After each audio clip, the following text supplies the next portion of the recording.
in modern history less informed about American history than J.D. Vance. It seems like every time he opens his mouth on a big topic, he's confused or disoriented. He's like the freshman who skipped the lectures and skimmed a wiki article or something like that. Yesterday, JD was interviewed on NBC News by Kristen Welker, and she asked him about Ukraine. And in the middle of his answer, Vance decides to give the audience a history lesson. The very humble and not at all condescending JD Vance says, I'm going to give the audience a history lesson. Unfortunately, it was the kind of history lesson that makes actual historians pound their heads on their desk or maybe their microphone.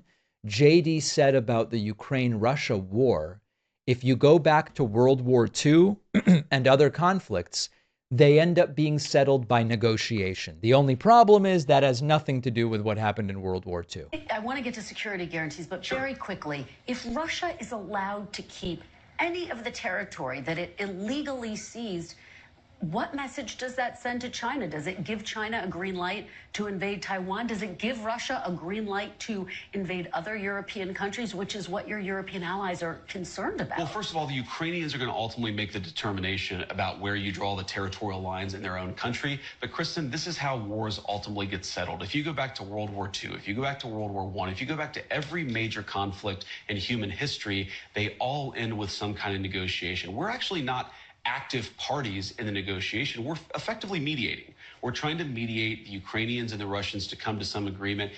That is not how World War II ended. World War II ended with the surrender of Germany, not through negotiation. It simply didn't. Germany did not negotiate. They fought until the bitter end. They fought even when they knew that the war was lost. There were, post-war peace talks about terms and how will specific issues be handled. But the war did not end because of a negotiated settlement. And J.D. Vance has no idea what is going on.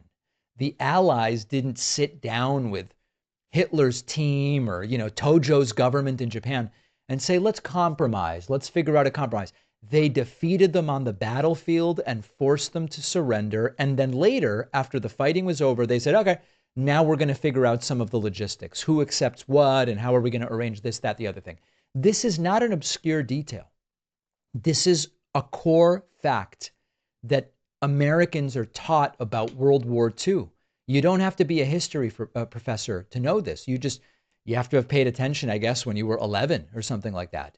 Vance was not done embarrassing himself, by the way. Kristen Welker asked, were you furious when you learned that Russia targeted an American company in Ukraine? And JD basically goes, oh, this is war.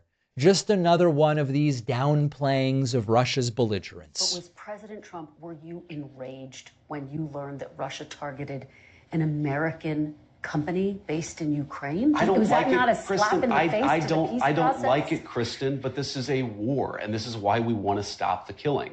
The Russians have done a lot of things that we don't like. A lot of civilians have died. We've condemned that stuff from the get-go. And frankly, President Trump has done more to apply pressure and to apply economic leverage to the Russians, certainly than Joe Biden did for 3.5 years when he did nothing but talk, but do nothing to bring the killing to a stop. So it's Biden's fault.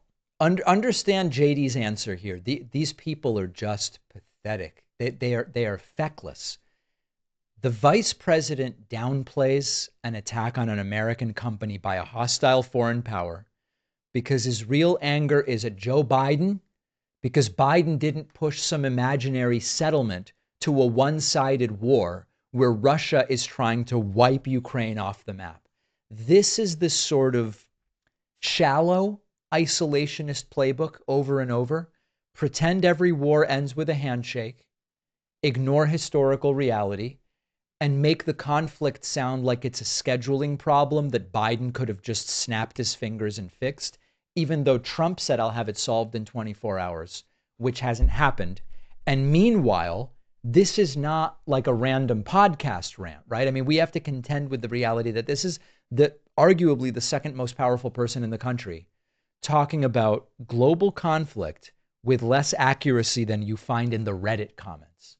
And if Vance is this careless with history and is this sort of quick to defend Putin and attack Joe Biden, imagine if he were to end up in charge of foreign policy decisions if Trump died, which, by the way, more and more people are concerned is going to happen before the end of Donald Trump's term. So that's JD, not the guy, I guess, who paid attention in history class.